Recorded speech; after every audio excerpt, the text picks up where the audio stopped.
Lead with your hips, they say. I'm gonna try to lead my cross-stepping with my hips. I know I've said it a million times, but today I'm gonna actually really try to do it.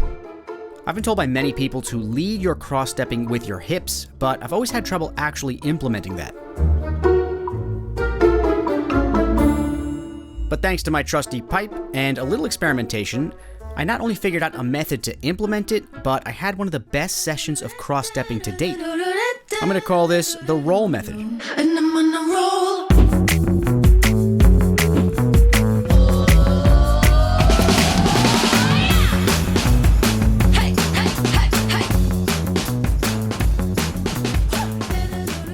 Now, my favorite way to practice this is using a PVC pipe, but you could also use a round wooden post, or a skateboard works well, even a balance board. You could also use a 2x4, but that doesn't give you the instant feedback that the more dangerous options offer.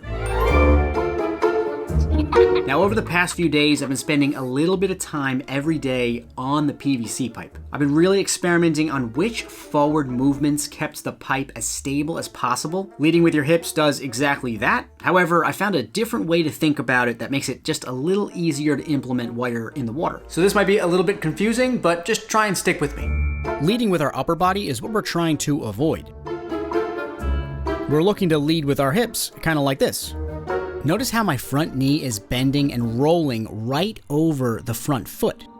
And again, with the next step, you roll that knee right over that front foot. Constantly focusing on bending that knee over the front foot is what led to some of my best cross-stepping ever. Whether you focus on bending that knee, which makes you lead with your hips, or you focus on leading with your hips, which makes your knee bend, chicken or the egg, who cares? You gotta do whatever works for your brain, but for me, focusing on rolling that knee over my front foot made the biggest difference. Now let's go take a look at what happened when I put all this into practice. We have a crazy south wind here, but I found a spot that's blocked by a south wind, so we should be okay. I called up Ivan, and he had the same idea about the wind, and he was already on his way. However, we're not geniuses, and every other surfer in New Jersey had that idea. I had my brother-in-law and sister-in-law on the beach manning the camera and the drone, my other brother-in-law on the jetty getting some more shots, and my mother-in-law and my other sister-in-law just chilling on the beach. With all those cameras, there was extra pressure to surf well. I started off the session by almost wrecking a guy who was paddling out into the lineup. Luckily, I was able to stay in control.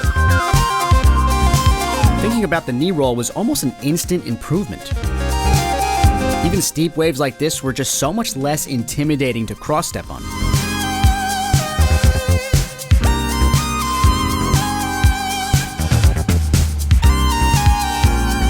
I was also cross-stepping more on the center line than I usually do. I don't know if this was because I was leading with my hips, or if this is just the result of practicing on the pipe.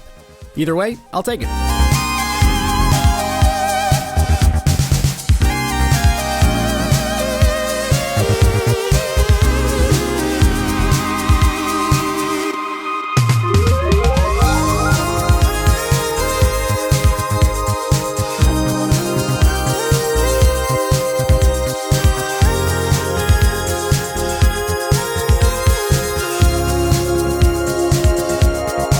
Another weird problem that I'll have to address in the future is how I cross-step back off of a hang 10. My first step back is with my right foot, whereas every other longboarder first reverts back to a hang 5 and then starts the backward steps. I feel like this might be a tough habit to break.